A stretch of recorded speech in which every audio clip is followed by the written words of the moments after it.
go. What's Back up, in the everybody? saddle. Welcome to Tuck Rule Takes, episode 66. I am Mike Sullivan. With me, Liam McDade, Al Nahigian. That's it. Yes, our new third co-host. Liam, kind of a pseudo brand new co-host because he looks like a little baby face Liam over there. But like I said, though. this is episode 66, order 66, and the Bills playoff hopes got order 66, ladies and gentlemen. Execute order 66. There's 86 is shit, bitches. Yeah. They 66, 86 that shit.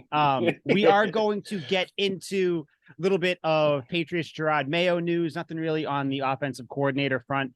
I do have a couple questions I just want to throw out to my fellow Pats fans here, just because I was curious about them.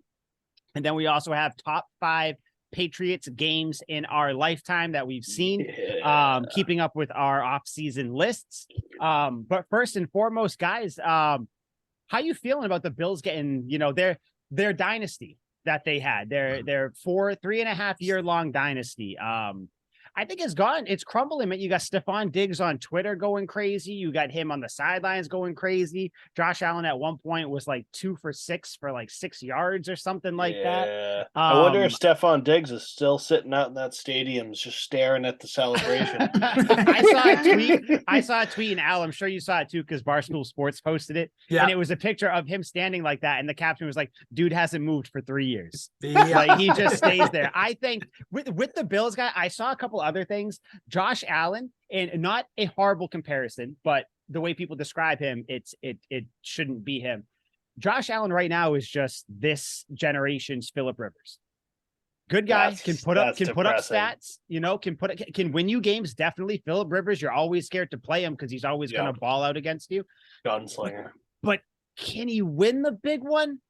I know that, we're still early. We're still in the first half of Josh Allen's career, but I mean, I don't know, the Bills. And then the other thing I saw, and I'll toss it to you guys real quick. The Bills are, or the Bengals are what everybody wants us to think the Bills are. The Bengals are the team that just like, I don't care. Snowing. It doesn't matter who's hurt.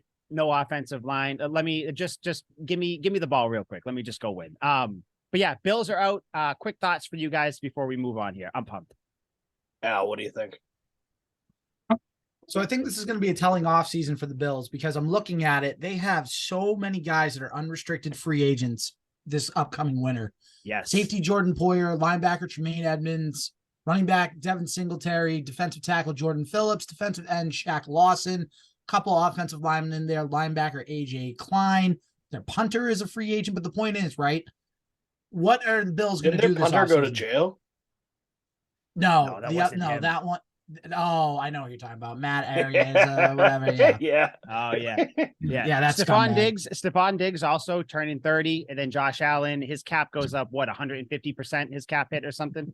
Some shit. I think something like that. But yeah, Al, continue. Sorry, I just wanted to throw those in too. No, of course. But I mean, look, it's all going to depend on what the Bills do. If they continue to upgrade or they lose a lot of people and they have like a Patriots 2022 type of offseason where they don't sign much, then who knows? Then the AFC East is wide open again.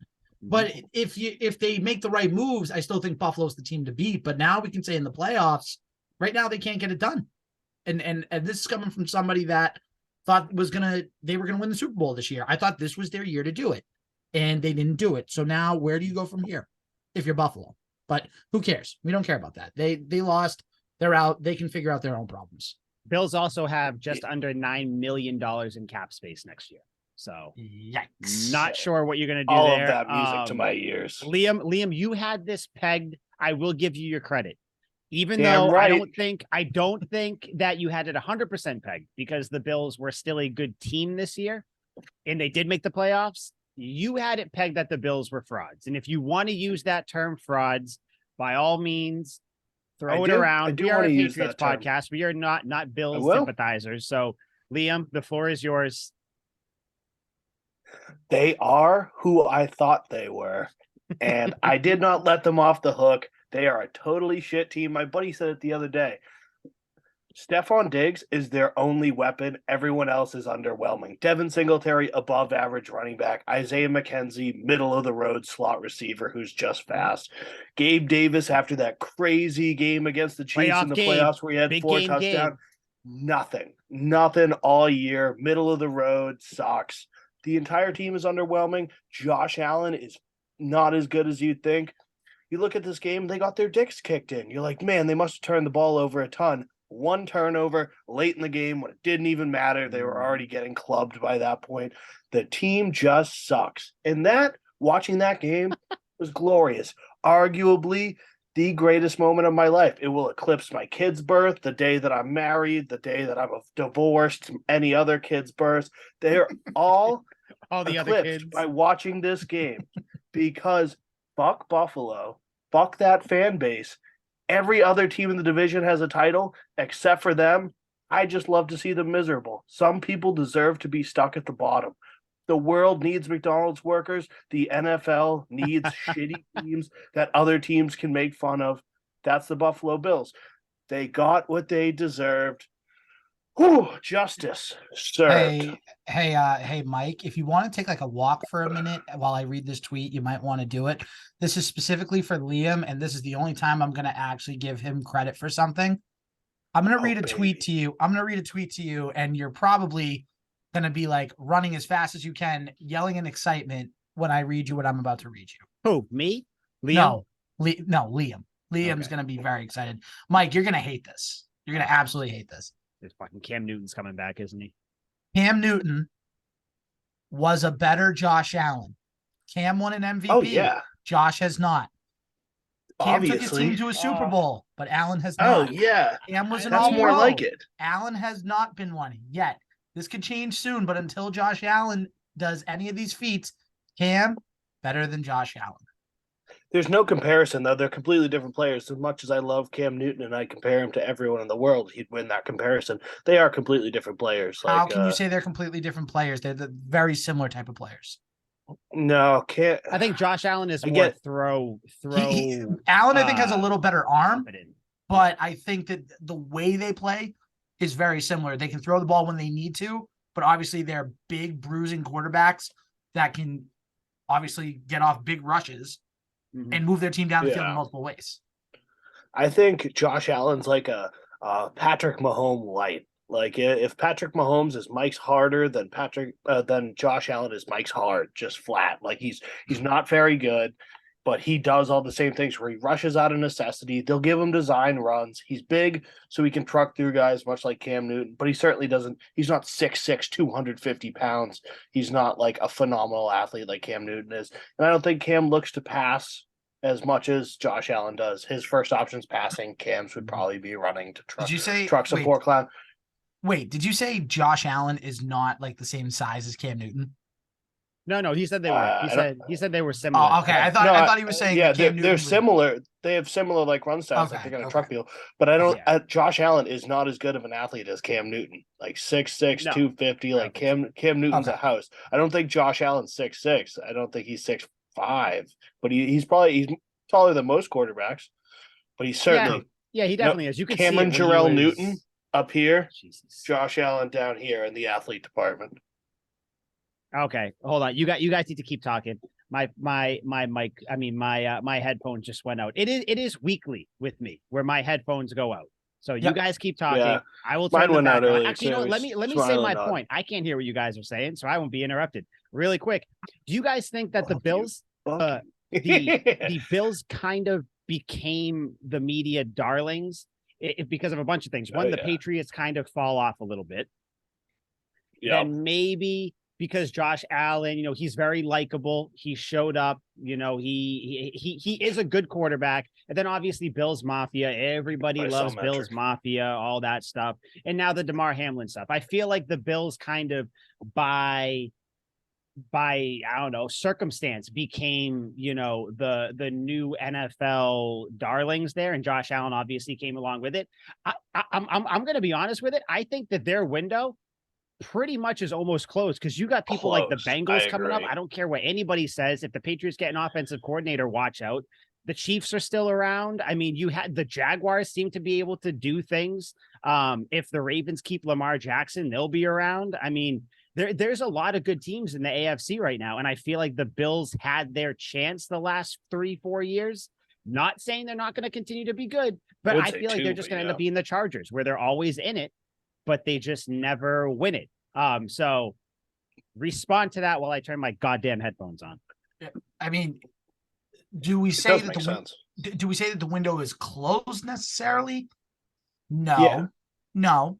But is it like very close to being shut? Yeah, I give them another year or two. Truthfully, I give them another year or two to really have a chance. You got to see what offseason moves they make this year for me to definitively say, yeah. Like I said, because if they lose half their players and don't get anyone, they're probably fucked. Like you said, yeah. And that's what I was saying in my previous rant, is that this offseason is huge for them, because if they don't make the moves that they need to overcome a team like Kansas City and overcome a team like Cincinnati, which they obviously can't and didn't. No, I shouldn't say can't, but they weren't going to be able to, even if they won.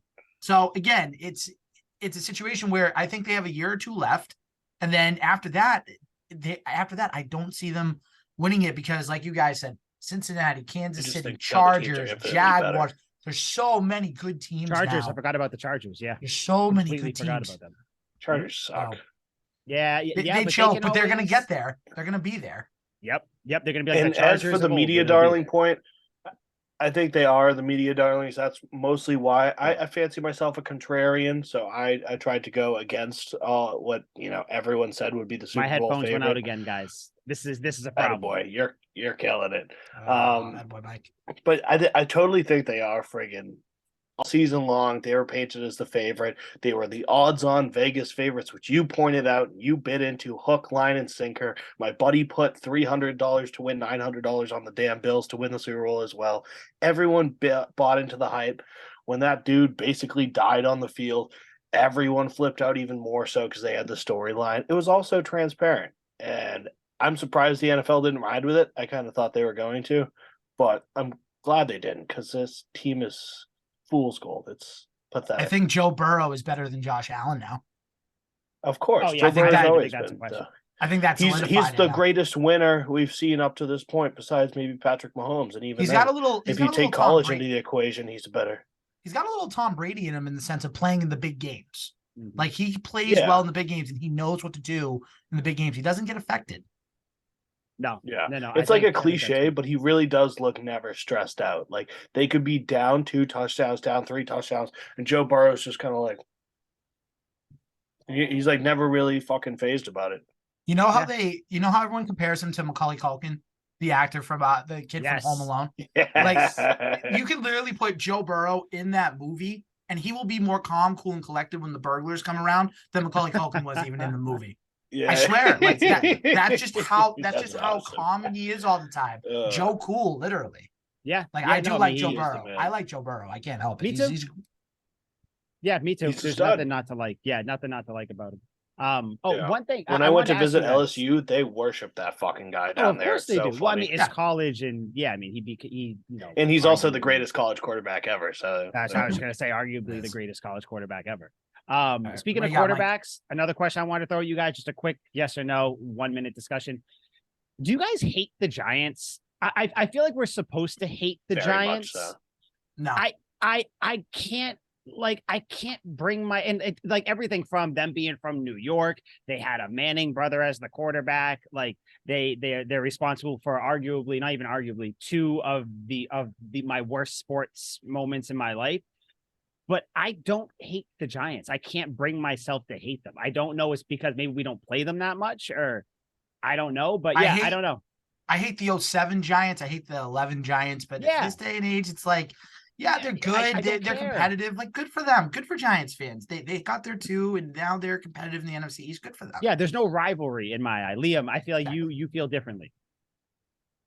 What is wrong with you people? I don't know. That's what I'm saying. I wanted to ask you guys. I thought there was something wrong with me. Because I'm watching the Giants game, and I'm like, I can't, I have zero reason to dislike them right now. Like Al said, I hate them in 2007. I hated them in 2011. But right now, like, I don't they're not even I don't know, my top 5 hated football teams. I don't even know. I don't even know if they crack the top 10. It's Just weird. off I don't basic get it. principle, they should be your number one hated team. They They're should be. I know. they're the I evil know. enemy. I They know. clearly it's recency bias more than anything else, and you're forgetting the pain and the anguish they caused you. Mike, watch and this. the Mike, fact watch be. this. that- Liam, so we should hate the Eagles too? Yeah, what now, bitch? Yeah, probably. Yeah, you probably I mean, should. But like, fuck should you. we? Yeah, you Or- should. or- 'cause or they is beat you in it- the Super Bowl? Or is Okay. it? Go ahead. But it's different. Because Oh, it's the different Eagles, because Liam loves the No, Eagles. it is. That's No, why no, it's listen, different. listen, I'm not an listen, you alcoholic. fuckers. I just Listen like to to me. Okay, all drink. right. That's what this no, is. listen to me. Oh, Listen to me. God. The Eagles did not rob the Patriots of a historic perfect season. That alone should make you despise that franchise. Alone. Okay, I They get could that. have been alone at the top as the all undisputed greatest team. Doesn't matter if Peyton Manning threw 55 touchdowns with the Broncos. That Patriots team would have been the greatest offense, the greatest team in history if they had won that fucking game. Just for that alone, you should hate the Giants more. The Eagles, it's a cool story because the backup quarterback got in a shootout with the greatest quarterback of all time and won. That's more feel good. That's more cool. And then the first one they beat Donovan McNabb, who's just a fucking man. So like, there's If he no wasn't an real Eagles gripes fan, for he those. wouldn't be saying this stuff. I Just, can't let's put it on the believe, record. as a Patriots No, fan, but you like said realistically, that Super Bowl was more realistically, feel-good? think about the. You Yeah. sicken me. Oh yeah, it's a cool underdog story. Oh my gosh. So the David cooler and underdog Goliath. story. So if we were non-Patriots, We were fans, Goliath. we were Lily Goliath, and Yeah. the Giants were Lily David. So Yeah. what do you? I mean, and it's convenient because David Tyree, very convenient. But Yeah, but also it's just Eli Manning led the league in picks for 3 years, and by some act of God, put together these 2 fluky, unbelievable runs. Nick Liam. If you Foles weren't an never had Eagles that fan, you would moment, not went be in there. saying this, and you know it. So cut the bullshit. It doesn't matter. No, it does Eagles, matter. I'm saying it. There are differences between the two, though. There are. Blasphemous. There are. This Well, there of are. course, there's differences, but it This is doesn't take away from wild. the. It's crazy. Yeah, and that's the fucking point. Yes, you can hate the Eagles. You shouldn't hate them as much as the Giants because they robbed you of history. I will agree with you on that. There is That something point I wrong can with give you. me. I should dislike the Giants, and I don't know. And like you said, Liam, I think it is recency bias. I am, and we don't see them ever. Like we Every may time they see- play, we though, may it's a see them close on the- game. we may see the Giants on a list later on in the episode. Who knows? But we don't Yeah. see. You'll but see we them don't next see them. season, and No, it'll we be a won't. close fucking No, game. we won't, because we made it clear in the rules. No Super Bowl games. We made that clear. Oh, don't worry. I have a game that isn't a No, Super Bowl I'm game. saying Okay. next year. I'm saying this upcoming year, you're going to see them in the I know, schedule. and They're you know gonna what? play in Maybe this upcoming talk season. to me then in that week, and maybe like the hate will be Okay. rekindled. I hope All it right, is. I will. I hope it is. Yeah, I because hope it's every rekindled. time it's a close game, and every time they play, Patriots fans get all up in arms. That's the goddamn Giants. Both teams had Bill Parcells for coaches. Their history is kind of True. intertwined. Yeah, they do. They're In from New York. England, the Yep. Giants games were showed instead of Patriots games because the Patriots are so bad. So there's a giant fan Whoa. base in I Massachusetts. see what you did there. I see what you did. Okay, yeah. So I Yeah. get it. Again, I Whatever. wanted to bring it to you guys. You should fucking. I want to hate see where you guys were at with that. Before we them. get Should into also the love the list, Eagles, but before I one episode I'm gonna come in and say we have all these topics, and it's just gonna be a fucking intervention for you. Because we have to exercise the Philadelphia like out of your body. Last thing, I guess it was reported that Gerard Mayo is now sitting in with Bill Belichick on these offensive coordinator meetings. I think that's good for 2 reasons. One, the Patriots are looking at offensive coordinators, which is nice. There's also the report that came out that Matt Patricia is most likely done with the team completely. But I think this means that Gerard Mayo is pretty much solidified in being groomed for the next head coach, which we already touched on last week. This kind of just more so solidifies that. You guys have any heartwarming thoughts on this before we jump into the list? I think it's awesome. I love that Mayo is jumping in there but wait, do you think that means that Mayo is going to be the head coach sooner rather than later? Kind of a 2-pronged thing. What do you think? I mean, I definitely don't think Bill Belichick's going anywhere anytime soon. It won't be a sooner rather than later scenario. Jeff, definitely to take that question out first. But overall, Okay, good. I don't good. look entirely too into it. Gerard Mayo has been a part of this organization, player and coach, for over a decade now, I would say, roughly. And yeah, maybe if you're really trying to read into it, it's like a hint that he's going to have a more important role with the team. But I'm not exactly jumping to conclusions right now that it means anything for the next season. Anything too serious anyway. I'm sure he'll have a more important role than last year, and I'm sure the year after next he'll have a more important role than he will this upcoming season. I works with Bill Belichick. The longer you're around, the more you trust you. You'll get more responsibility as time goes on. Okay, I think that makes sense. Al, what do you think? I think with Gerard Mayo, I think it's great to see that he's involved in this type of stuff. But it's also like, I know you guys are saying, Belichick he's not going anywhere. Listen, in 3 years, if you told me Gerard Mayo's taking over this team, I'm fine with it. Because guess what? At some point or another, you're going to have to move on. Now, I'm not saying that I don't love Bill Belichick, because Bill Belichick's won you 6 Super Bowls. He's done what he's needed to do for, let's see, 22, 23 years. You love it. But at some point, you have to have a backup plan. You had Josh McDaniels before, and I'm fine with McDaniels not being a head coach. I'm fine with him not being the Patriots head coach. Look at what he's doing in Vegas. But Gerard Mayo, a guy that's again, I've said it so many times on this podcast, respected around the league, respected by everyone in the organization. Why not show him everything so that way in 3 years, if Belichick breaks the all-time wins record, he's like, you know what? I'm good, Gerard. I got my Super Bowls. I got my all-time wins now. It's all you. I've taught you everything. It's your team, bud. Like, I'm good with it. Yeah. I just, for some reason, it made me think like, shit, does this mean that Belichick's going to be gone in the next 5 years or so? Which I don't know, it might be, but I don't want to think into that. I just want to say that I think it's good Mayo is involved here. I think it's just a sign that his deal, his long-term deal he's going to sign is inevitable. It's going to come up at some point. So I'm not even, that to me isn't even a storyline anymore. I think we checked that box. So that was one of the boxes we wanted to check. Keep Gerard Mayo around, ever since that little press release came out. Now the next one is going to be sign an offensive coordinator. Then we can start talking about players that they want to get, which I guarantee you the offensive coordinator is going to get signed like tomorrow or Wednesday or some shit. Like, of course, after we record, and we most likely will have kind of like a quick hitter episode if that does happen, just to kind of jump on the train of that and kind of give our immediate thoughts and whatnot. But Of course. Yep. But yeah, so I am ready to get into the top 5 Patriots games. Do you guys have anything to say before we go? If not, then Al, I believe you are leading us off, correct? I believe That the is list goes Liam. Al. Actually, Oh, it goes Liam. me, you. Oh yeah, Yeah, boy. Liam, you, me. Okay, perfect. Yep. I'm very Random order generator, so no complaints. So before we start, we should probably make it clear. So this is non-Super Bowl games, snake draft order. So Liam, myself, Mike, and it'll go back around 5 rounds. And I'm just curious to see what Liam's first pick is. I really am. I am anxious because I feel like I left things out. I feel like I left games out. So we'll see. We'll see. So Liam, the floor is yours, my friend, my Eagles loving friend. Whenever you're ready, sir. Oh man.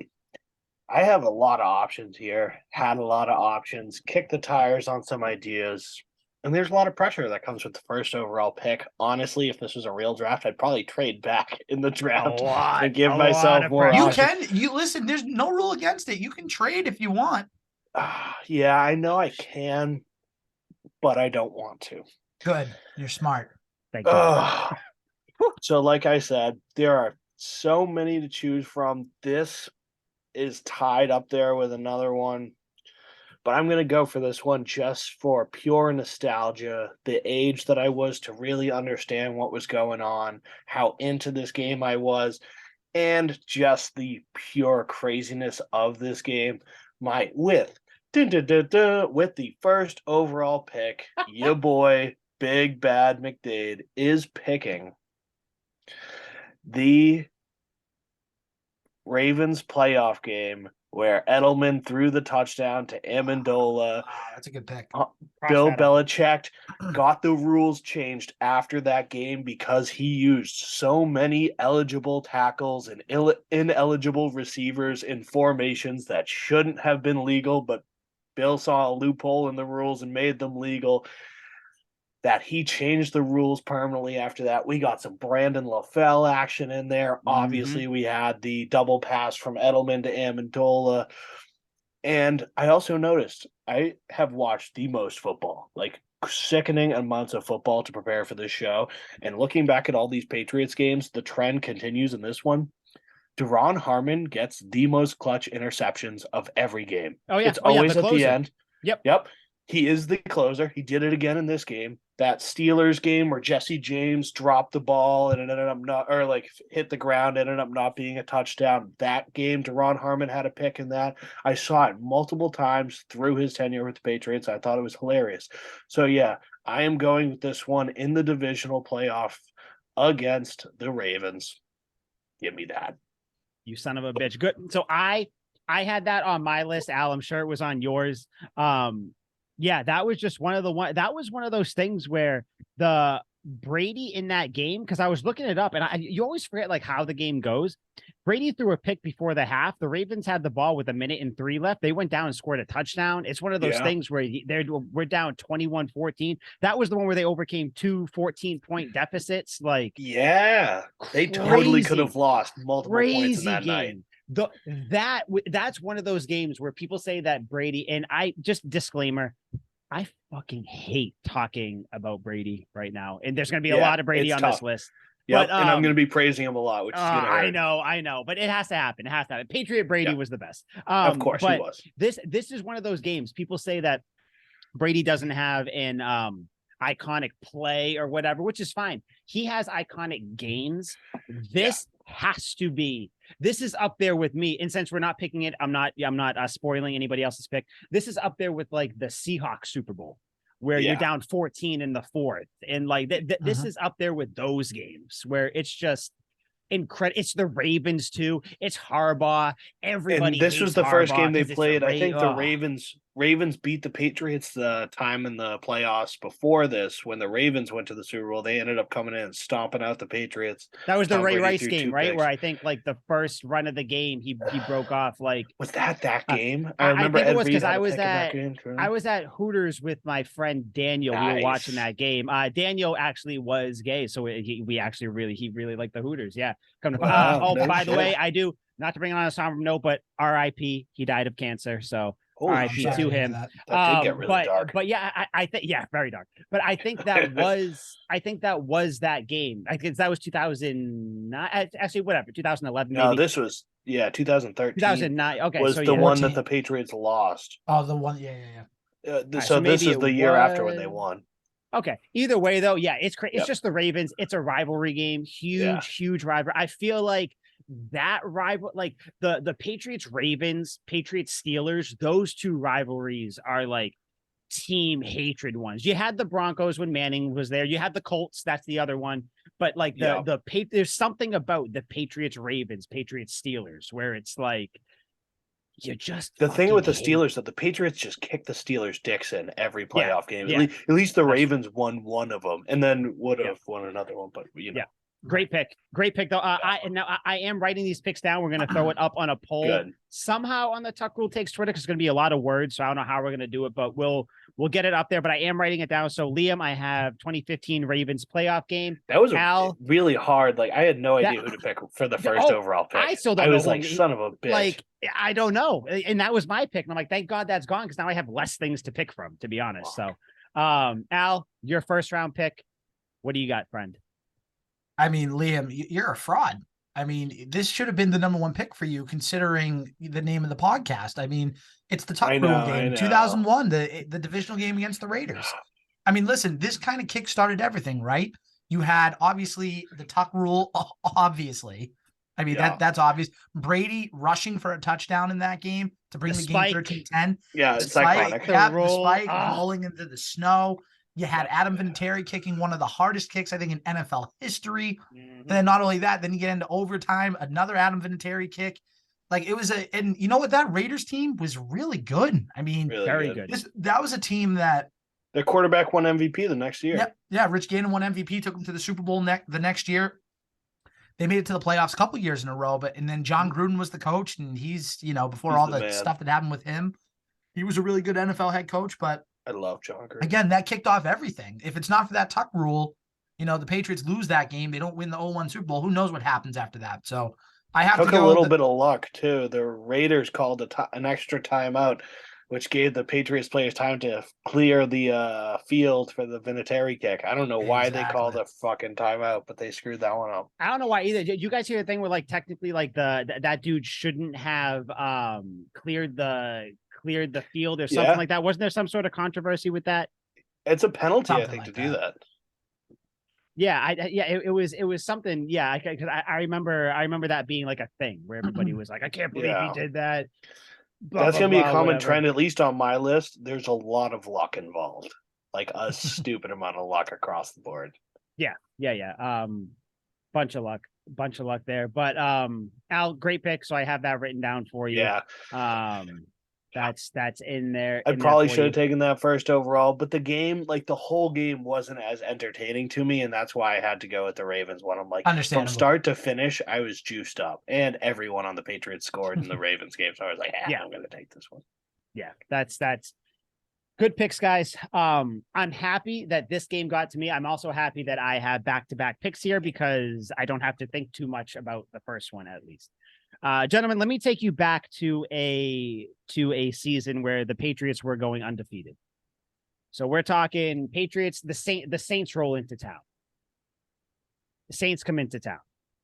Patriots, Saints. Oh, you son of a! I know where you're going. Oh, I loved this game. One, because I was at the game, so that was fun for me. That was what. Yeah, Liam, why do you look confused? Is this this is the Kembrell talk? This is the Kembrell Tompkins game. Yeah, it is. Come on, man.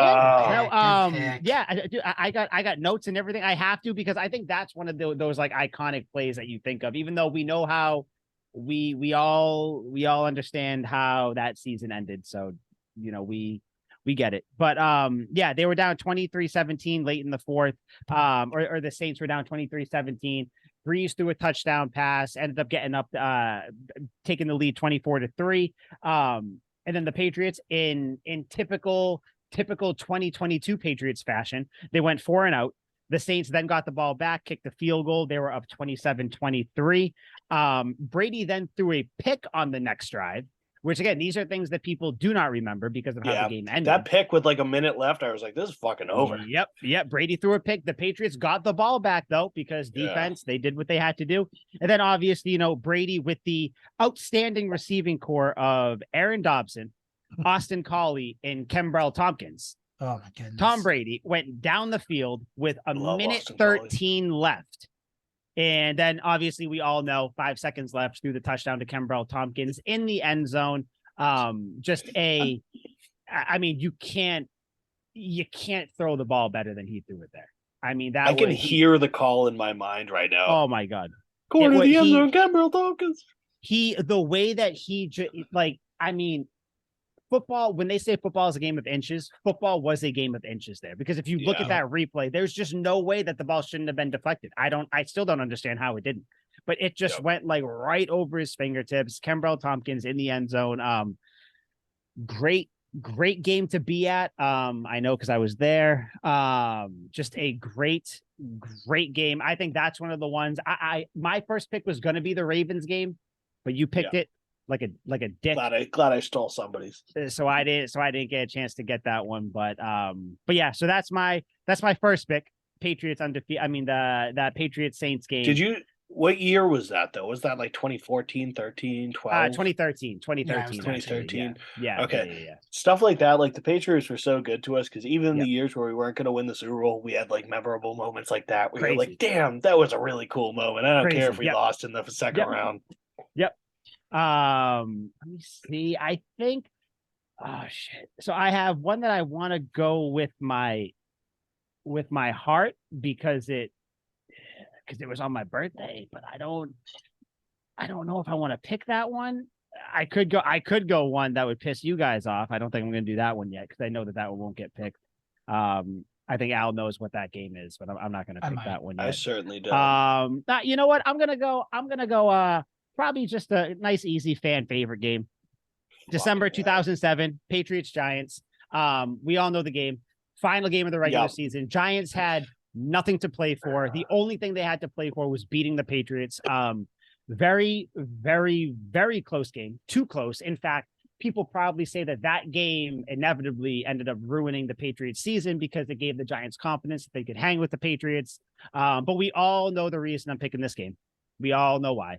Tom Brady chucks it deep to Randy Moss, underthrows him.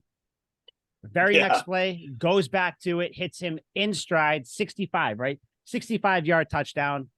Brady's 50th, which was the record at the time. Moss's 23rd, which was the record. It's just crazy. I don't know how many times in history that two records have been broken by two separate players on the same play. Got to think that's never happened before. Got to think it's never happened since. Just strictly for that play. That's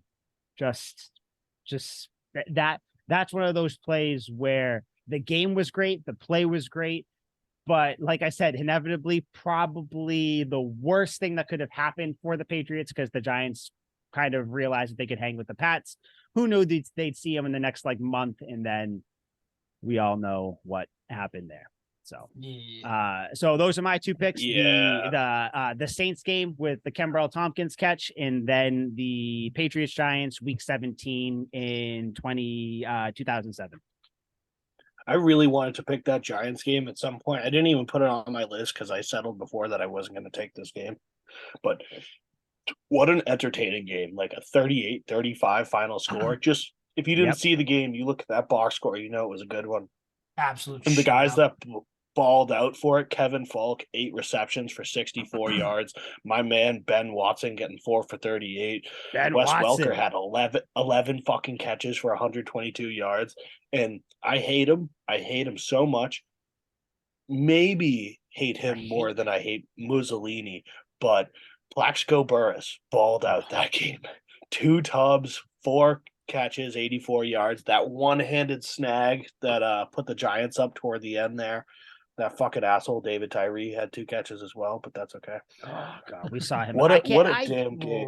What a dick, David Tyree. Yeah, so an incredible game across the board, entertainment value through the roof. And I think you're right. That probably is the only time 2 records have been broken on one play. That was storybook, where you're like, they have to win the Super Bowl. I can't believe this happened. That was also Moss's first year with the team. And it's look what happens when you bring Randy Moss over here. Undefeated, almost. Why didn't you do this 2 years earlier? God, just spared incredible. Him from the Raiders. Incredible. But that's one of those game. memorable games for me. And not just for me, for everybody, but those are my 2 picks. Patriots Saints, and with the Tompkins catch, and Patriots Giants week 17. Liam, back to you. That team was ridiculous. Nope. Okay. No, it's Al. No, snake draft. Oh my god, it's back to Al. Yeah. And I'm so glad this got to me in the second round. This was a great game to watch. I don't like where this is going. What's up? I don't like where this is going. I think you're going to take my pick. Give me the 2018 AFC Championship game against the Kansas City Chiefs.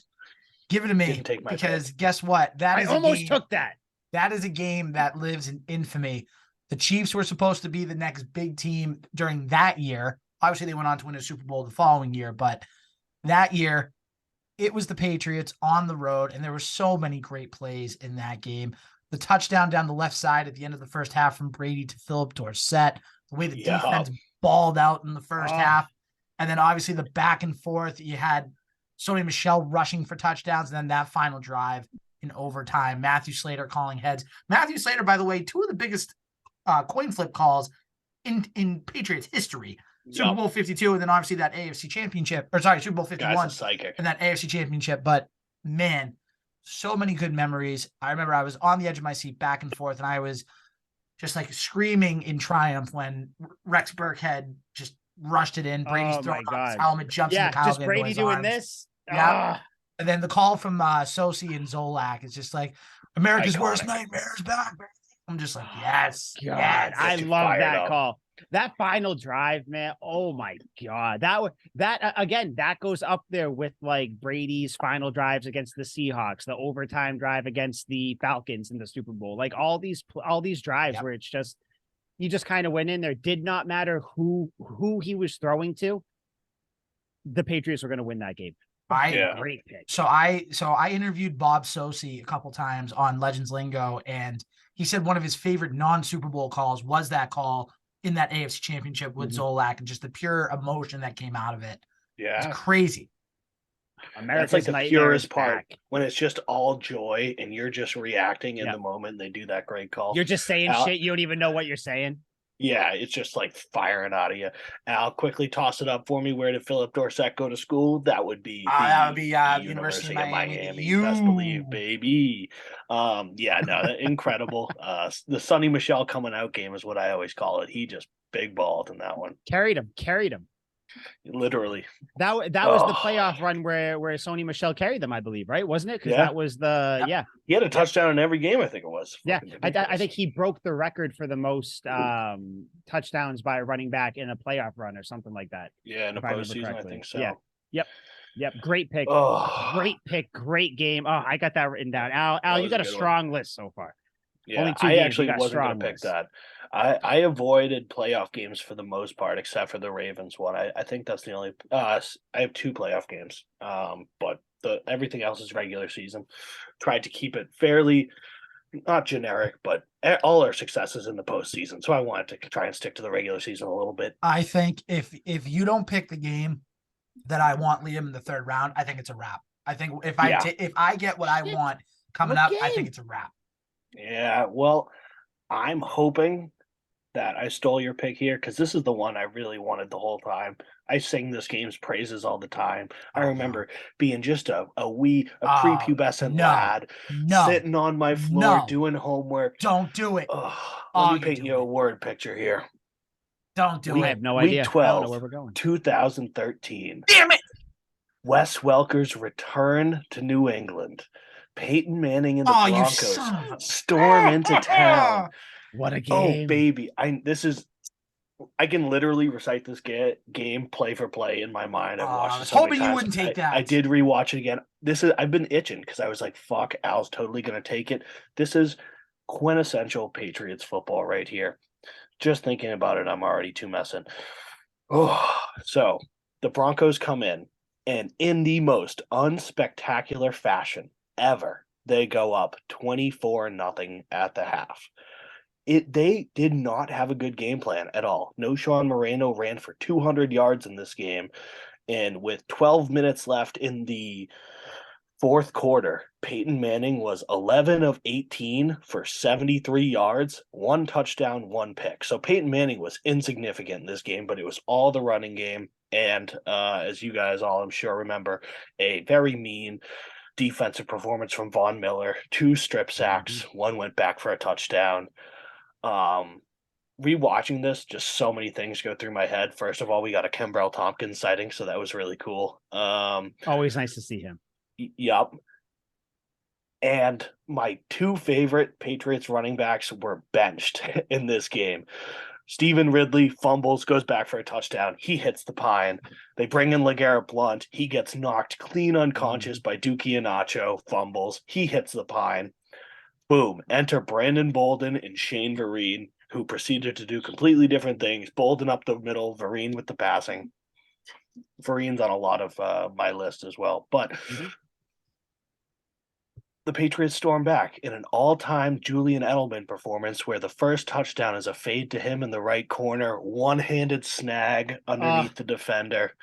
We get a Rob Gronkowski touchdown as the second one that goes around as he just muscles through a couple of those clown Broncos players.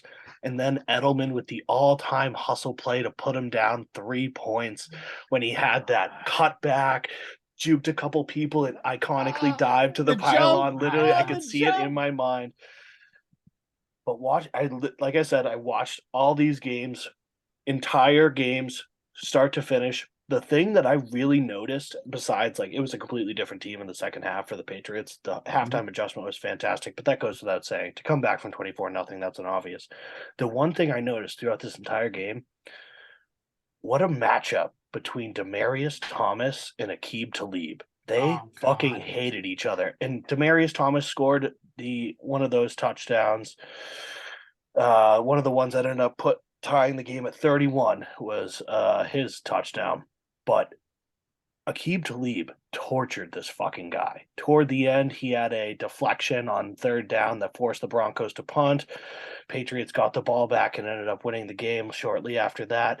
But this matchup, Aqib Talib would have had an interception, but he pass interfered on Demarius Thomas in the third quarter. Just above and beyond. I loved Area 31 all throughout that season. And this was one of those games where I'm like, this guy's fucking lockdown, baby. Overall, one of the most incredible games I have ever seen in my life. One of the best comebacks I've ever seen in my life. I remember looking up, doing homework, seeing them down 24-0, looking back down, kind of ignoring it. And then when I look back up, they're down 3, and I'm like, holy shit, it's a fucking game. Just like that, they come right back.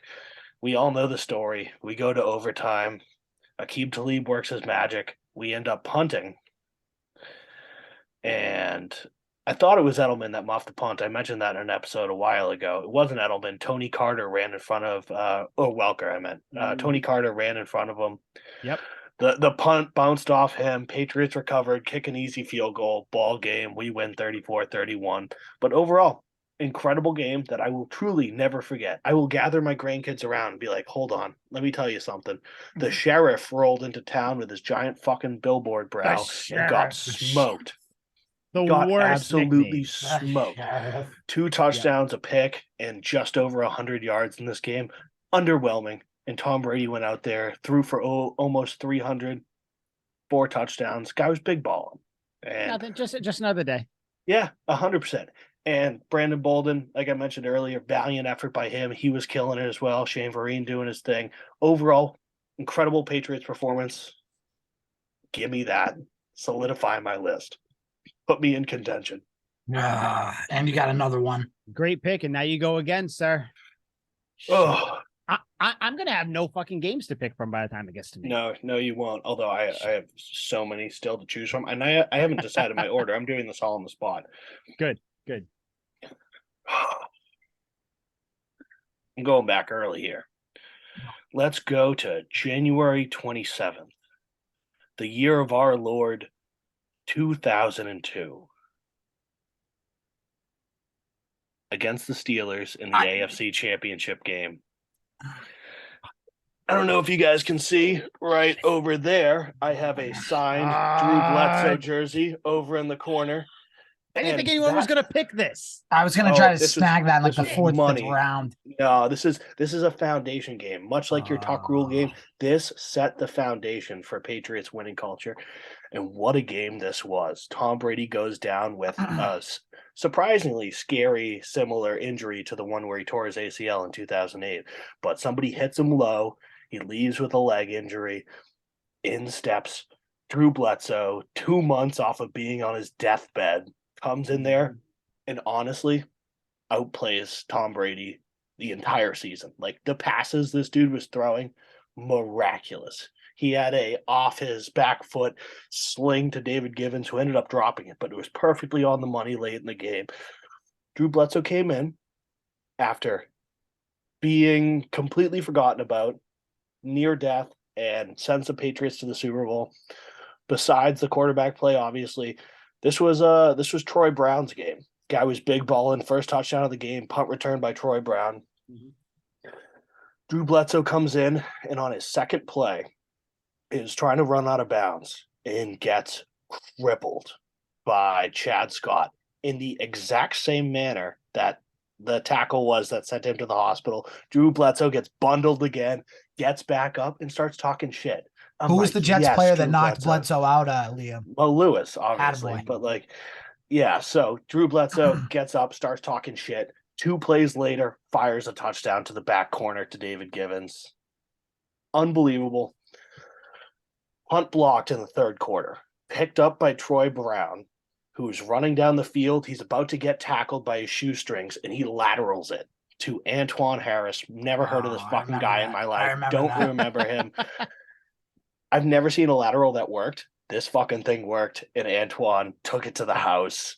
puts the Patriots up 21-3 at the time. The Steelers stormed back because they did have Slash at quarterback, and he's a bad motherfucker. So Slash went in there and was big balling. But in the end, all efforts were in vain. With 7 minutes left, Drew Bledsoe wore down the clock with a lot of Antoine Smith runs and a lot of really fucking pretty passes. Put this game away, sent us to the Super Bowl. Hell, I'm curious to know what that Super Bowl would have been like if Drew Bledsoe started and Tom Brady was still injured. I'm sure we would have won. I just wonder if we would have won by more or if it would be the same outcome. But Drew Bledsoe was that guy. There's a reason I have that signed jersey. In Drew Bledsoe, I trust. And he didn't leave in such inglorious fashion like Tom Brady. He did go to the Cowboys, though. That one sucked. Drew Bledsoe was that dude.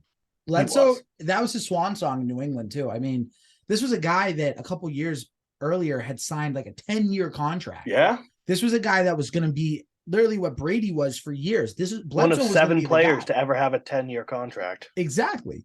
And then all of a sudden to lose your job to this, 6th round pick. And then Goofy you end up looking in motherfucker. Right. You end up in Buffalo and Dallas. Like, yeah, it's crazy to think that Bledsoe was the reason that the Patriots were able to still beat the Steelers in Pittsburgh.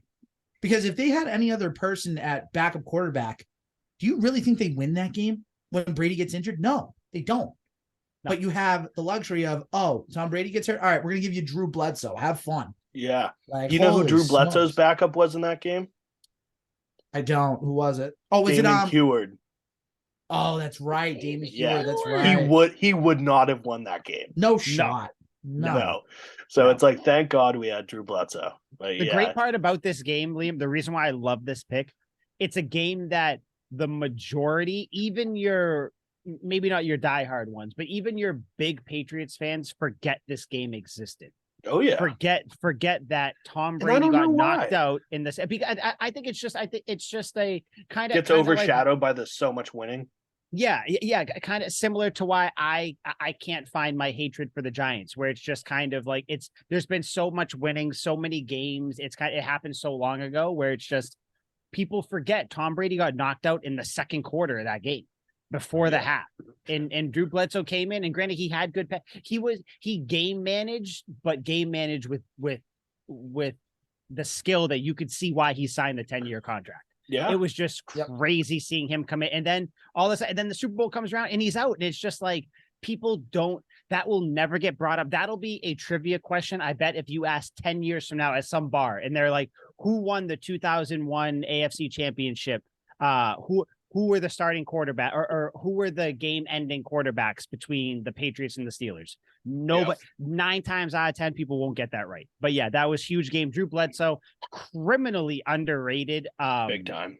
And I mean, kind of not rightly so, but for good reason. He got hurt, and then that kind of derailed his career. But Drew Bledsoe was going to be that dude, even though he went 0-2 to start that year. Brady went 11-3, but.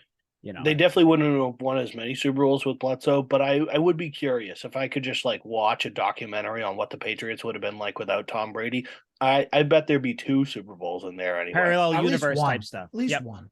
Yeah, definitely one. He would have won against the Rams. That defense was going to hold the Rams either way. Yeah. Before we move on, though, do you guys know any of the other quarterbacks that got a 10-year contract? Obviously, Patrick Mahomes just got one, so I'll give you that one. Michael Vick get one? Damn right he did. The slickest, the quickest. I would have given him 20, but 10's fine too. Yeah, I don't know. Who else? Was it just I would have given him 10 when he went to prison. I would have been, I don't care if you go to jail. I'll give you 10. Dante Culpepper.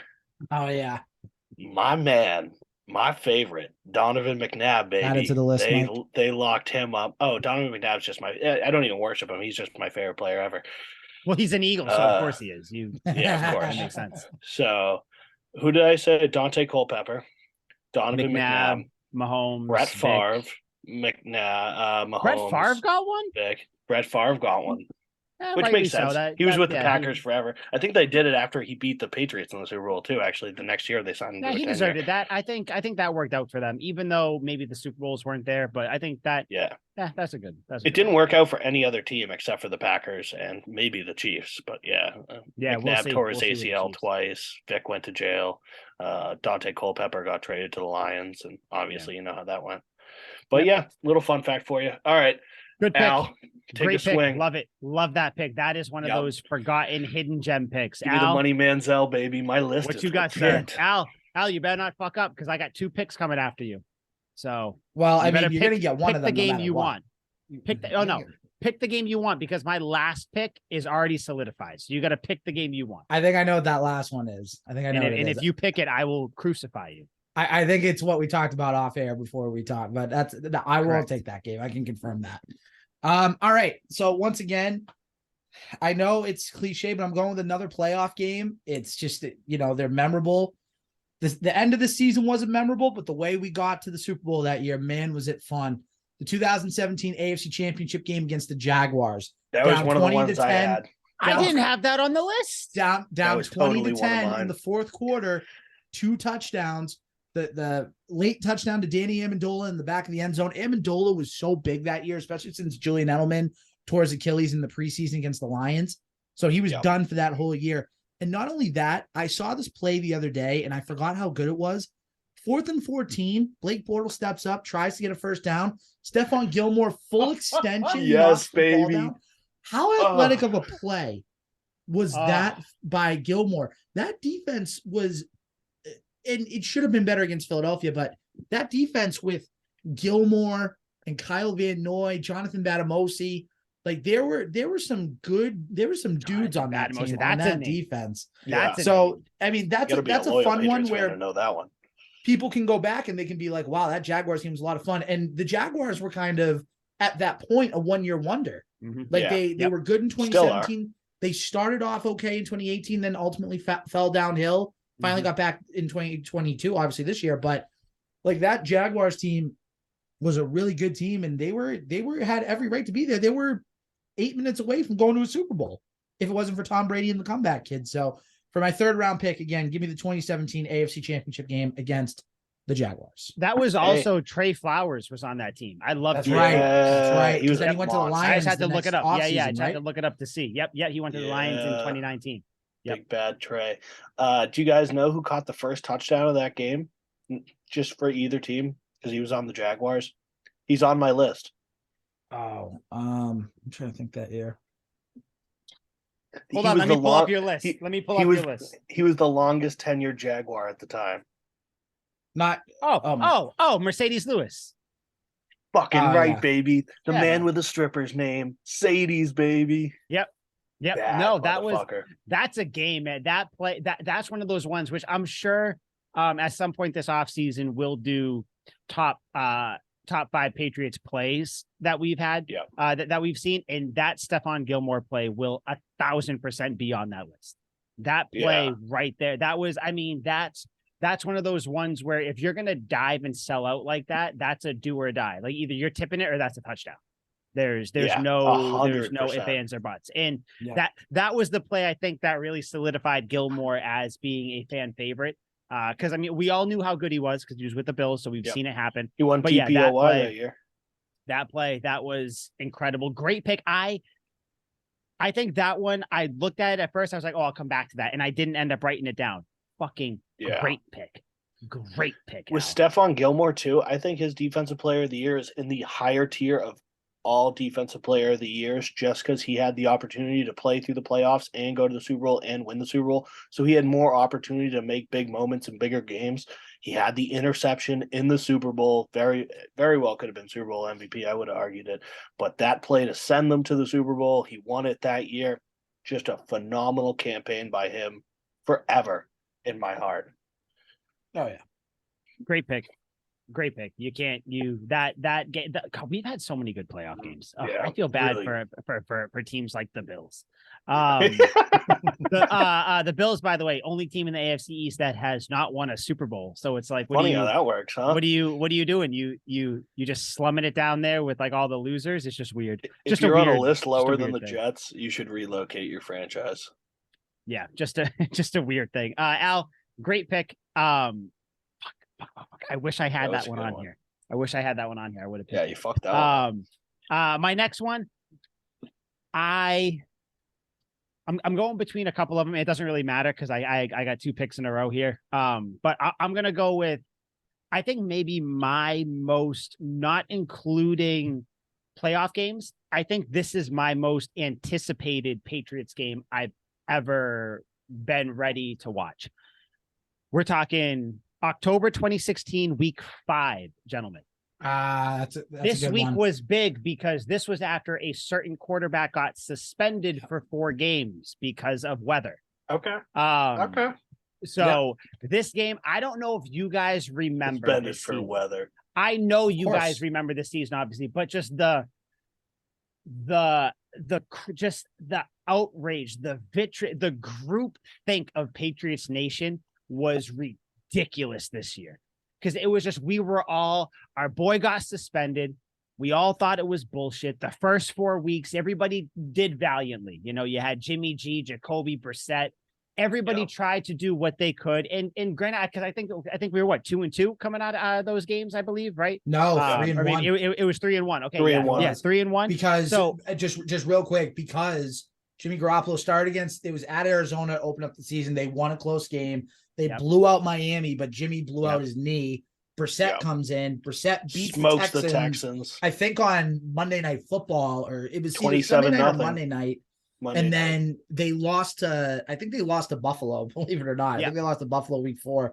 Yeah, but horrible game, I think. I don't think we scored a touchdown that game or something. But fans were okay with it because they knew Brady was coming back in week 5. Yeah. So you take 3-1 every day of the week. You are goddamn right. And I just remember that was a home game. It was in Cleveland. That was a home game. Patriots ended up winning that game, obviously 33-13. It was are you saying it was a home game for the Patriots? It pretty much was. With how the crowd was, that was one of those things where people were posting videos, and it was Brady coming out of the tunnel. Cleveland didn't have a fan base at that point. It was basically just Foxborough 2.0. Sure. Brady went 28 of 40 for 400. God, this is his first game back. This is his first game back after he went for suspension. 400 fucking yards. He went 28 of 40, 406, 3 touchdowns. The reason that I really remember this game, because I had to look up exactly when it was. Late in the third, Brady scrambled for a little 4-yard first down run or whatever. He got tackled, slid out of bounds. That was when he got up, dropped the ball, and just did this. And it was one of those things where it was the most cocky. It reminded me of it reminded me of it reminded me of when he in the Rams Super Bowl, when he drove him down, spiked the ball and caught it and held it up like that before Vinatieri came in to kick the field goal. That was one of those ones where Brady did it and the crowd's going crazy. Brady jumps up because he gets hit, slides out of bounds, jumps up and just goes like that. And it's like, you knew Brady was like, this is a big fuck you to Roger Goodell, to the NFL, to listen, you guys don't like weather. It's fine. Balls deflate. Think of tires. This is what happens. Do you know who caught all 3 touchdowns from Tom Brady that game? I do. Martellus Bennett.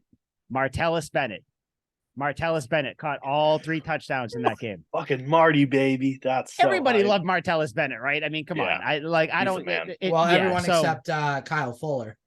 Well, yeah. Oh, yeah. I forgot about that. But yeah, that to me, that's one of my favorite games. I just remember, like I said, the build up to it. It was just like every Patriots fan was like, all right, the season's starting now. Granted, I know we're 3-1, but Brady's back. We're going to see how he is. Cause it's like, okay, what's going on? I remember Scott Zolak, Brady's back. It's just a great game. God, guys, looking at these lists, we've had a lot of good games. We are almost too many. A spoiled franchise. Let me see. What do I do next? Decisions. I will do, because I think there's a few that I can pick between. I feel like we'll have some honorable mentions as well. I think I'm gonna go with the one that happened on December 18th, 2017. Pass played the Steelers. This was the infamous Jesse James touchdown, didn't survive the ground. I remember that. Deron Harmon, baby. That's a good one. I will post after this episode. Because that game was December 18th in 2017. That is my birthday. I remember my girlfriend at the time, wife now, posted a video of me watching that game. Yeah, congrats on the sex. Locked it in. She posted a video of me watching the game. And it's one of those ones where like all the lights are out, and I'm standing in front of the TV, and I'm like, oh, did he catch it? No. And then I run up the hallway, run back down. I'm like, fuck you. Like just pure joy in my voice. So in case nobody knows what happened with that game, that was when how much time do they have left? Let me see here. It was like less than a minute. But yeah. It was like less than a minute. Big Ben throws the ball to Jesse James. He catches it, turns at the same time, tries to break the plane. The ball moves. It's one of those things where Steelers fans and everybody else thinks it's a touchdown. Patriots fans thinks it's not a touchdown.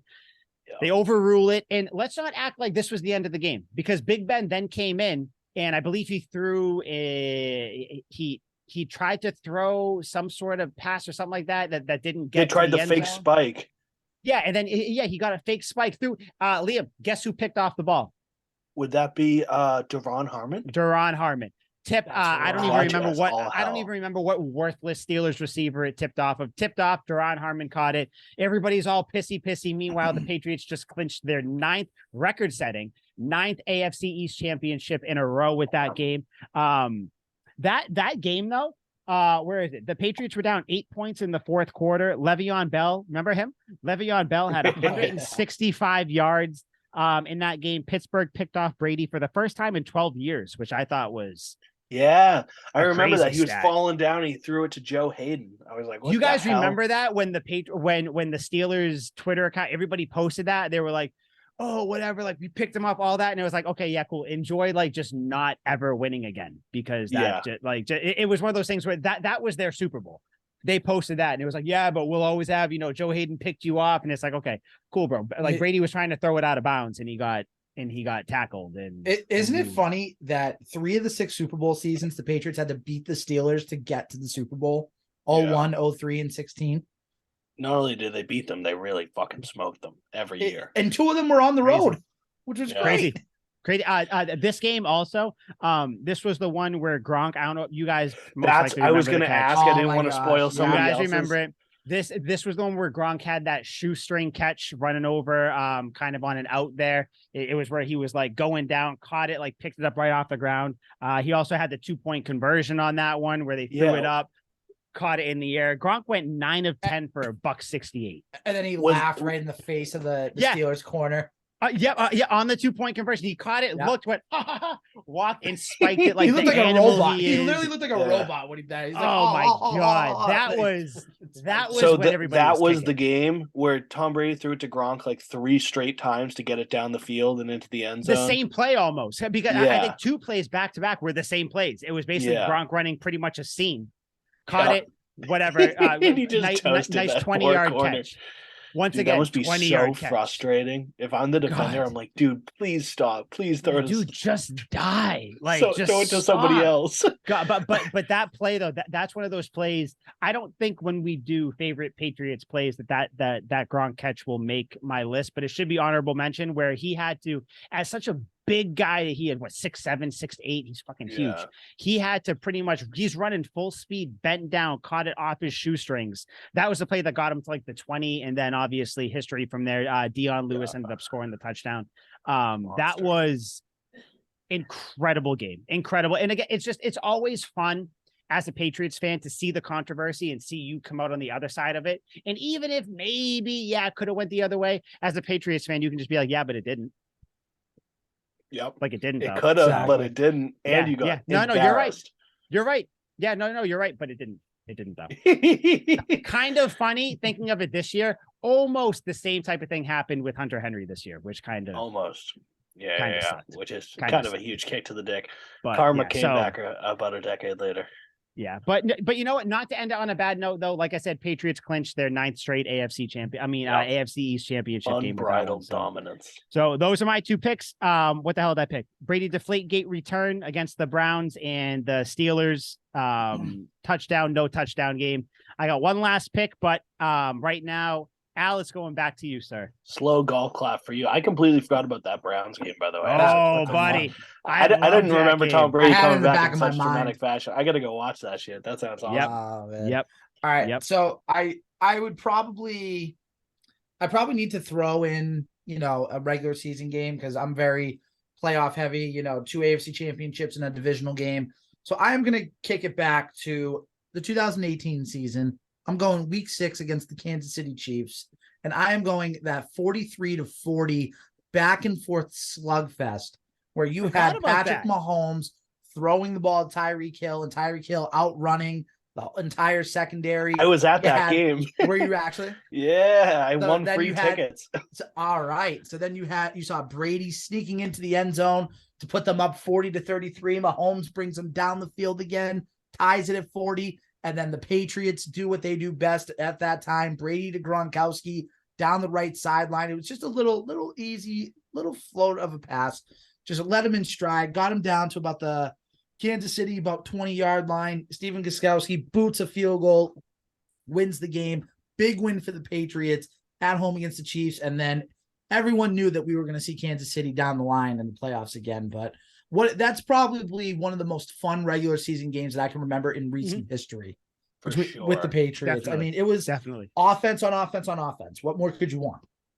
Yeah, world famous woman respecter Kareem Hunt caught a mean seam route down the middle for like a 40-yard touchdown. I was like, holy shit, crazy game across the board. That was so much fun to be at. I won Boston Sports Trivia to go to that game, and guess what the last question that I won those tickets was?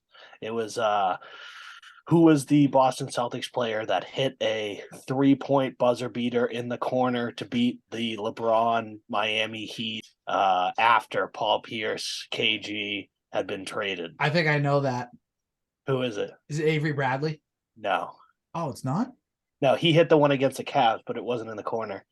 It was Jeff Green. Oh, yeah. Gerald Wallace inbounded it across court to Jeff Green, who hit it in stride running. I was like, I knew that instantly. I have a Jeff Green jersey. I sleep naked in it. I'm like, fucking Jeff Green, baby. Send me to the pass. You can't sleep nude if you have it on, Liam. Oh, no, I do. Trust me. Completely naked, just a Jeff Green jersey. I find a way. I found a way. That was incredible. I find a way. Good pick, Al. Good pick, Al. I like that pick. I like that pick. That's a good one. What year was that? So for the thing I just wrote 2018 week 6. Okay, I wrote down Pats Chiefs 43-40 because I remember we saw them again later on in the play. Yeah, that was obviously we know that game too. So very good pick. Liam, how many picks do I have left? 2? Yeah, these are your final 2 picks, baby. This is it. Okay. So this is a tough one here. I want to go with an iconic ass kicking. This is tough. Do I go with a meaningful game or an iconic ass kicking? Oh, you go for the second one. You go for. Well, you got 2. You got 2 in a row, bro. Pick both of them. Give us the meaningful one now. Give us the meaningful one now. All right. Then we'll celebrate at the end. All right, meaningful game.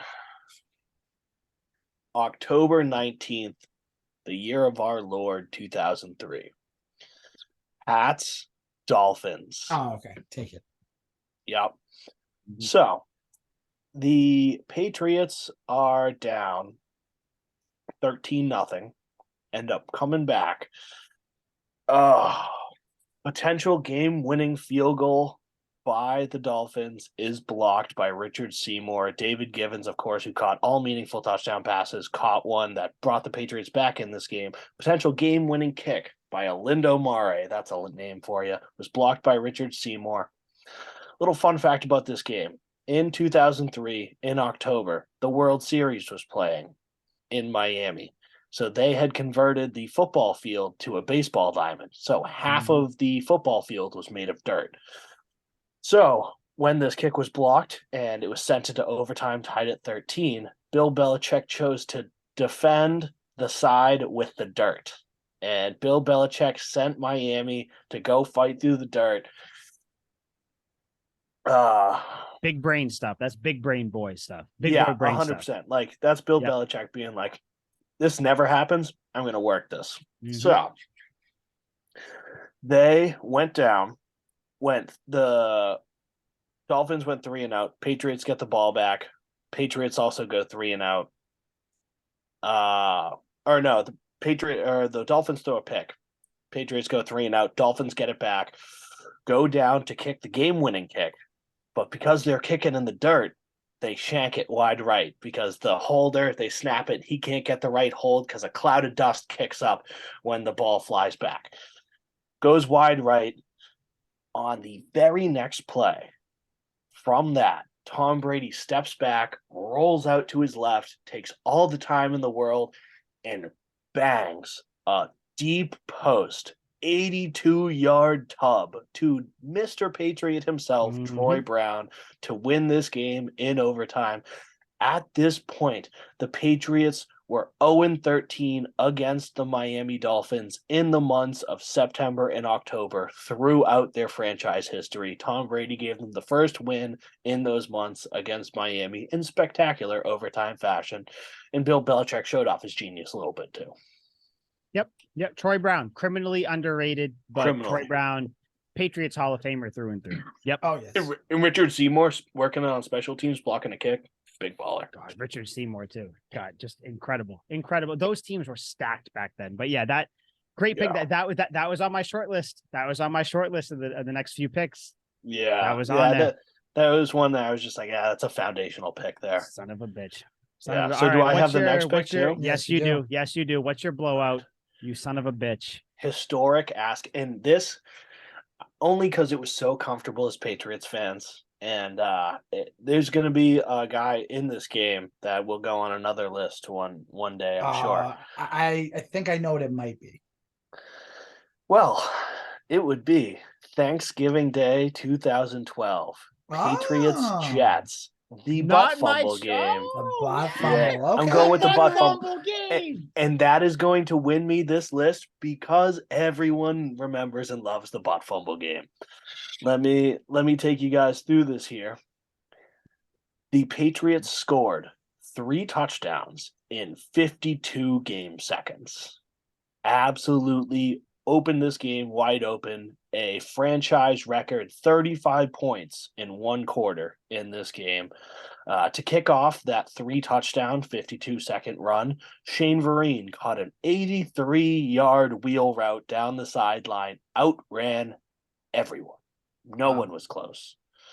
2 plays later, Mark Sanchez, all heads up, sprints directly into the back of DeBrickashaw Ferguson. Absolutely goes in to eat ass and right drops the ball. Ass. Yep. The ball scrambles out. Steve Gregory picks that shit up, takes it back. Tutty. Steve Gregory. Steve Gregory was the That's man. A name. Was the man. That's a name drop. Yep. And then we're kicking off. Send that shit down the field to the Jets. They're returning it. And he gets bundled once again by Steve Gregory. The returner gets bundled. I think it was Josh Cribbs actually at the time. Gets bundled. The ball pops out, and Edelman's going to make the tackle, and the ball just lands right in his hands, and he just runs right around into the end zone. He's like, oh, fuck. All of a sudden gets it, and he's walking into the end zone in all fashion. Quick 21 points in 52 seconds. A complete and total ass kicking. Edelman also had a punt return for a touchdown in this game as well. Just a classic fuck the Jets. You will never, ever be as good as the Patriots. And this game is the most demoralizing game for any franchise ever. Oh, that's a fan favorite. That's a good one. Yeah. That's a good one. Shit. That's gonna win me this list, baby. I don't know. I don't know. My last pick. My sleeper pick. Al, final pick, sir. So I had one that I was very gung-ho about putting in my last round.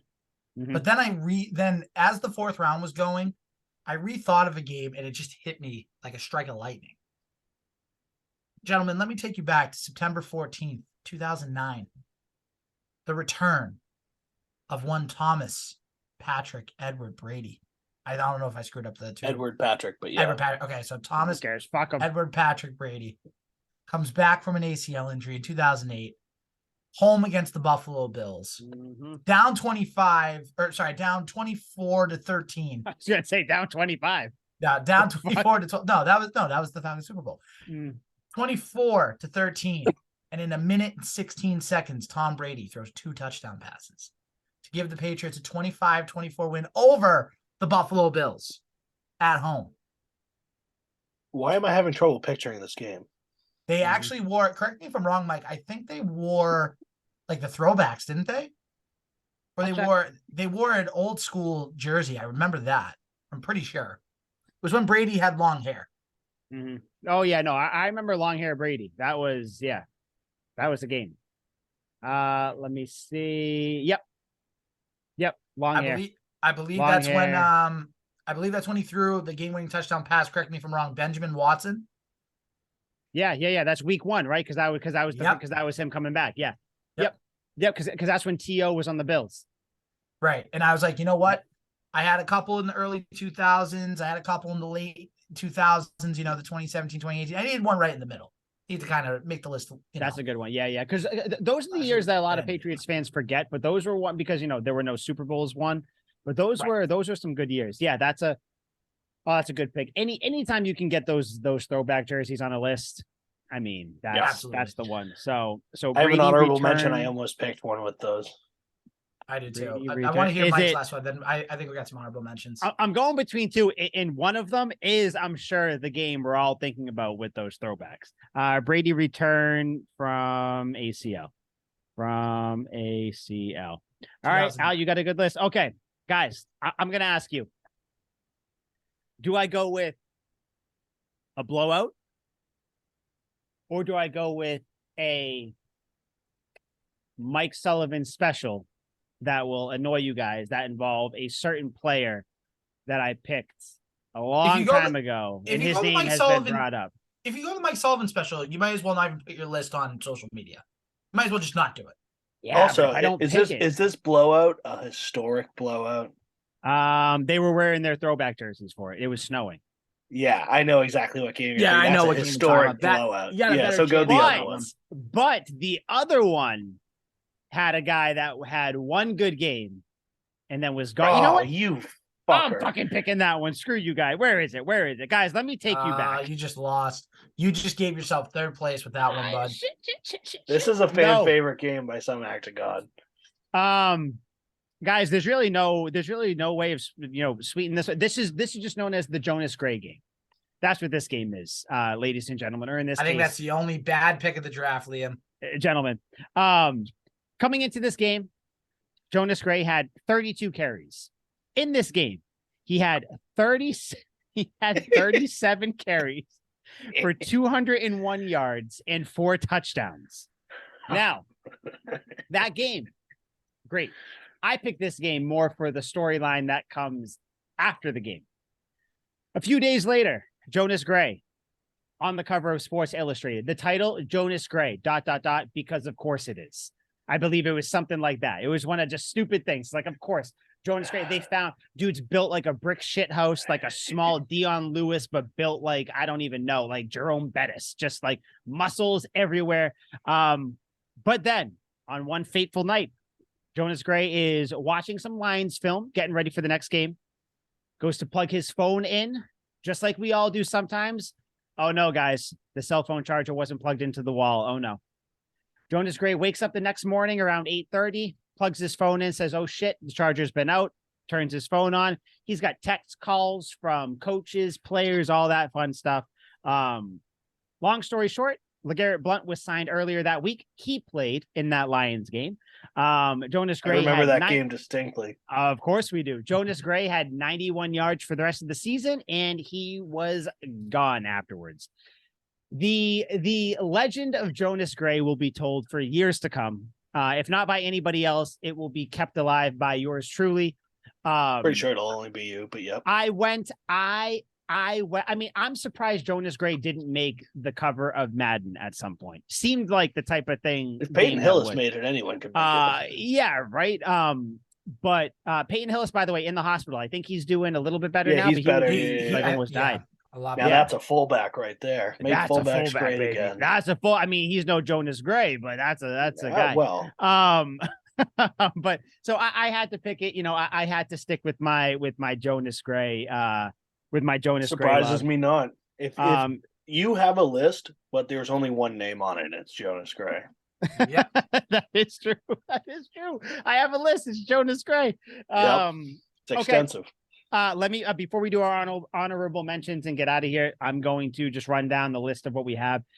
Liam, you have the Ravens playoff game with the double pass, Edelman, Amendola. Best You believe have I do. Welker's return to Foxborough with the Broncos. You got Took the that one from Al. Bledsoe, Fuck you, the Al. Bledsoe 01 championship, which is that one that's a great pick to me.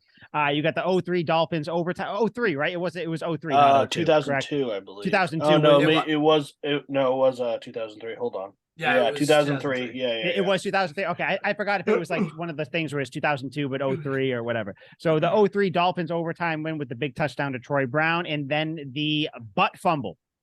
Al, you got Tuck Rule game, our namesake. 2018 AFC Championship game against the Chiefs. 2017 AFC Championship game against the Jags. You got the Pats Chiefs game in 2018 that was 43-40, and you got the Brady return from the ACL injury in 2009. I got the Saints Patriots games with the Kembrell Tompkins winning touchdown. Patriots Giants week 17, where Moss and Brady broke the record at the same time. Brady's return from Deflategate against the Browns, where he threw for over 400, had 4 touchdowns. I have the Steelers no touchdown game with Jesse James. And of course, I have the Jonas Gray 4 touchdown game. Gentlemen, honorable mention. Leo, I'm going to have you go last because you said you had a couple. Al, what do you have for honorable mention? I have 3 honorable mentions. I'm just going to fly through them real quick. This was the one that I was caught between that and the Brady 2009 return. I had the 03 AFC Championship game AFC divisional game, because the championship game was Steelers. So the divisional game, when they played the Colts, Ty Law intercepted Peyton Manning at least 2 times, maybe even 3. It was 4. Yeah. It wasn't 4. I'm pretty sure it was 3. It was 3 that game. Okay, it was definitely more than 2. It was 3. And I mean, Peyton got picked off 4 times in total. Yeah, Ty Law just had Peyton Manning's number. Ty Law was a way of life in the early 2000s with that defense. So that was always fun to see. The Patriots 3 times, 3 times. Yeah. I went a little different with the last 2. So 2019 week 2 against the Dolphins, a 43-0 shellacking in Miami. And the reason I put that one on the list is because when do we ever see the Patriots go down to Miami and just kick the crap out of Miami? Yeah. Never. I mean, seems less and less likely as the years go on. You guys remember that was the one game Antonio Brown played for the Patriots, caught a touchdown pass. Stephon Gilmore with a pick 6 in that game on his way to winning Defensive Player of the Year in 2019. Didn't Kyle Van Noy also have a defensive touchdown? He might have. Was that the one where it was the picture of Josh Gordon, Antonio Brown, Julian Edelman, and Brady? And Brady. And it was like, was it Gronk too? I don't remember. It might have been someone else. I forget who. Brandon Cooks, maybe, was he there? I forget who it was. No, but yeah, Cooks. it was something like, this is the Patriots offense, and then like very quickly, Josh Gordon gone, Antonio Brown gone. Like it was just Edelman.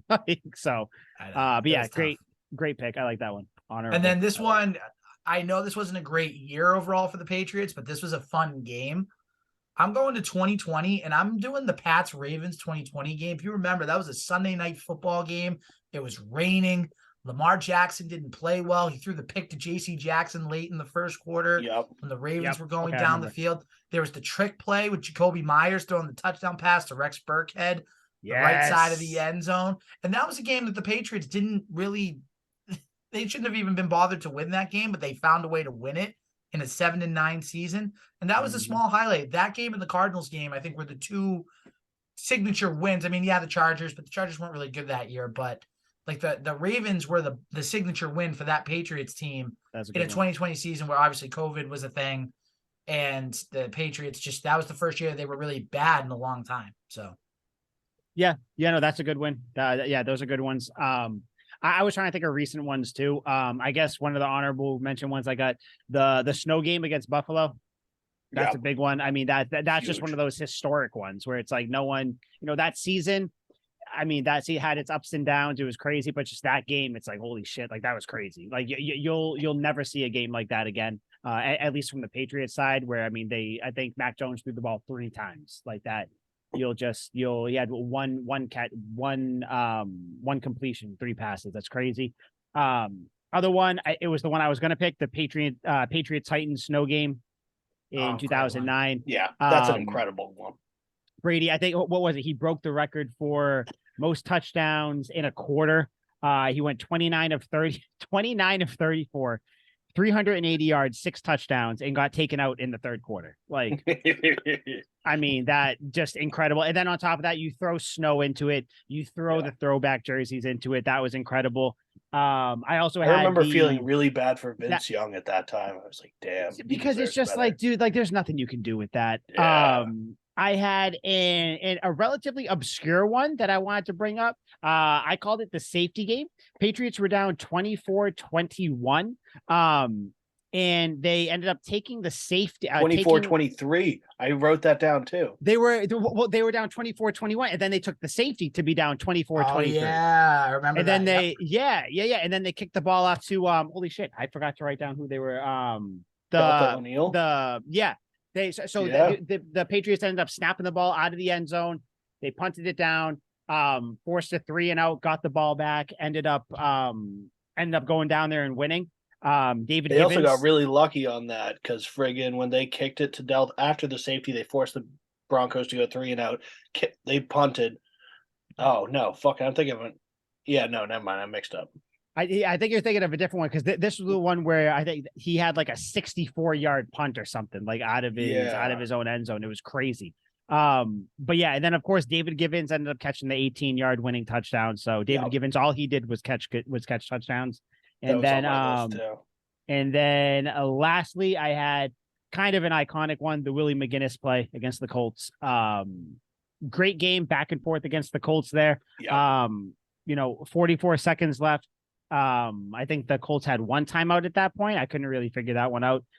Colts ran the ball twice, tried to throw a fade into the corner of the end zone, ran it to the right. Willie McGinnis came around, tackled him, sprinted halfway down the field. Ted Washington closed that gap. Ted Washington was around.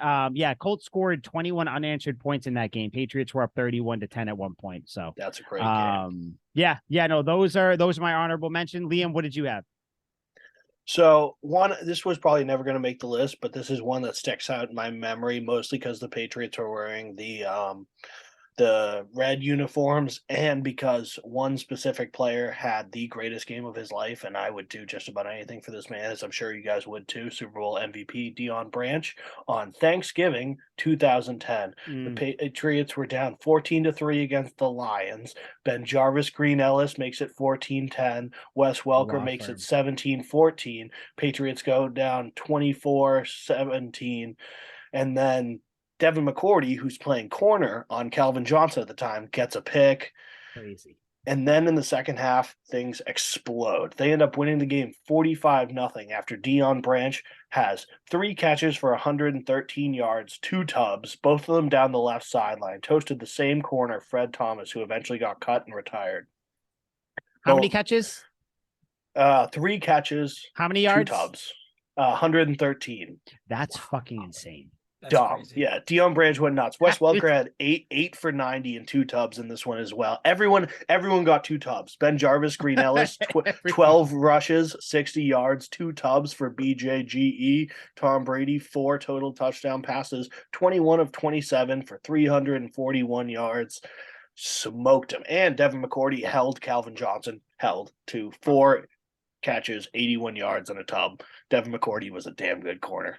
That's holding Megatron. That is holding Megatron. If you give up only 1 touchdown, you're killing it. Yeah. Yeah. And then I did have the Broncos game. I had the Jaguars game. I'm trying to think what else I had. Oh, I got a fucking fat list here. 1 second. So then I also had the one versus the Bills in 2007 when Randy Moss broke Jerry Rice's single season touchdown record when he had 4 touchdowns and 128 yards in the first half. And I also had it's fucking absurd. And his touchdowns were fantastic. Took a screen to the house, got one in the left corner, got one over the middle. He was unbelievable. And then last, but certainly not least, the one that caused anguish all through the tri-state area, caused hundreds upon maybe thousands to kill themselves in sadness. Billy Cundiff's missed kick in the playoffs against the Patriots. It was locked in, a 32-yard field goal. Al could have kicked that with his fucking word that I shouldn't say. with his cock. He could have knocked Penis. that shit through the Penis. uprights with his penis, through the uprights. Instead, Billy Cundiff shanks it. He goes on to do absolutely nothing. I think he goes to the Browns after that, and his career deflates. Who was the corner? Not who was it that Sterling knocked the Moore, ball? baby. Sterling Moore. For some reason, I was thinking Kyle Arrington. I knew it wasn't him. Yeah, Lee Sterling Evans, Moore. too, of all Sterling fucking wide Moore, where yeah, receivers. he had the ball. I He remember caught it. I And remember Sterling that Moore game. was like, no.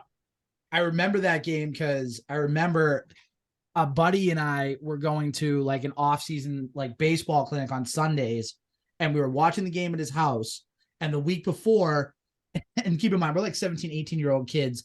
The instructors were like, okay, you're going to give us the score. Whoever guesses the score gets like $20 or $25 or something. And I put 24-21 Pats. Sure enough, I'm watching Billy Cundiff. We're watching on the TV. So we get to the facility at like, I think it's like 5:50 or something. We're watching the rest of the game. And I see Cundiff about to kick it, and he kicks it. And then obviously we see it going off to the left. And we're just like, and I'm like, oh my God, I just won money. I'm like, what the hell? And I'm like 17 years old, 18 years old. I just won like $20-25 by guessing a score right. It was great. I just, and that's where your gambling good started. That was a good one. Man. That was a good one. That was one of those ones where it's like the Patriots should know it. That luck. Patriots should not Pure have won luck. that. Sterling Moore should All not luck. have knocked that ball out, but he did. And it's just, that was Correct. that was a great one. I couldn't think of any from like recent years really. When I was kind of going through, other than that Bills one, but I didn't think that was enough to crack the top 5 for me. I don't know. I did Liam, have. if I had yours- every Cam Newton win on my. I figured you honorable did. mentions Yeah, as well. shocker. I'm alternate surprised you didn't go universe. Cam That Newton was going to number be your one. whole I list. I watched every single game. I can go through play by play for you guys if you want. Nah, Cam that's fucking okay. killed it. That's okay. That's okay. Did you? One did you have included a any- Demir Bird did you- I touchdown don't. over the middle. Demir Bird. Yeah, no, I did like him. Did you have any other honorable mentions that you wanted to throw in? I think that's about it. I did write down Jonas Gray's game, which was fucking embarrassing. You're that I did goddamn that, right but you did. Too bad I took it already. Yeah, I think that pretty much covers it. Yeah. So yeah, good list. Again, like I said, go to Tuck Rule Takes on Twitter. We'll get this poll out. Somehow you can vote to see which list you like more. Don't vote for mine just because it has Jonas Gray. Like, give the other guys a chance. But You are pathetic. definitely click it. So yeah, next week we're going to be doing another list. I don't know. I think, guys, we have to add most I don't know if you want to do worst or most heartbreaking losses. I feel like we got to add those in. There's a fair amount of those. We'll probably only do 3 of those, but yeah, we got to do something. But yeah, Definitely 3. next week obviously we'll have another list. Hopefully next week we have a little bit less time for the list because the Patriots have a new offensive coordinator. Would be I'm nice. assuming that signing is going to come this week. Especially because what's the game? The Shrine, but what the fuck? Shrine Bowl or whatever. Yeah, It's the Senior Shrine Bowl. thing. Yeah, so I'm sure there'll be something announced there. So hopefully we get some movement on that front. And as always, screw the Bills. Nice, cute little dynasty. But yeah, good episode, guys. Good list. Again, sucks you guys had to go up against Jonas Gray, but I think it's going to be a battle for number 2. So anything, any last words before we get out of here? Here's to hoping The Bill Patriots O'Brien's TLC. dynasty. My final words: the Patriots dynasty built on luck, strategy, and goddamn good football. Luck is when preparation meets hard work or some something shit like that. Something, whatever. I don't know. You know what? Luck happens when Bill Belichick and Tom Brady get together. That's what happens when luck. That's what luck is. So for Al, Liam, I'm Mike. This was Tuck Rule Tapes. Tuck Rule Takes. Jesus Christ, we got to get out of here. I'm stumbling over words now. All right. See you guys next week. Sweet.